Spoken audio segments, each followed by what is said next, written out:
if you're using Google Docs and you want to share the document, make it available online, give it to people, but you don't want anybody else to copy the content, there are some options. Obviously, there's nothing 100% uncopyable on the internet, unfortunately, but this makes it a little bit harder. So here's your Google document.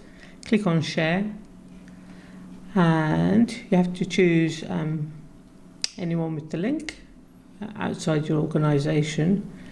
Viewer, this is exactly what it says, and then you click on this settings cog, and then here untick this one.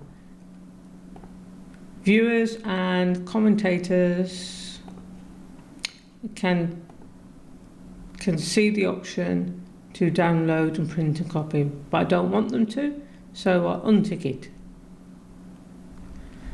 Okay, so untick that, and that means the people won't be able to download, print and copy.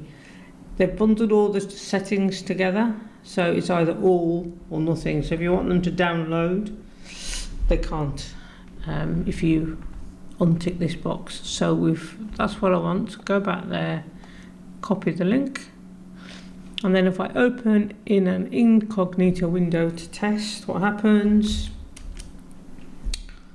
there we go, and we have the menu here, and the copy is grayed out, so they can't do that, and they can't download it either. So this is quite good way to give you a little bit of protection for your Google Docs.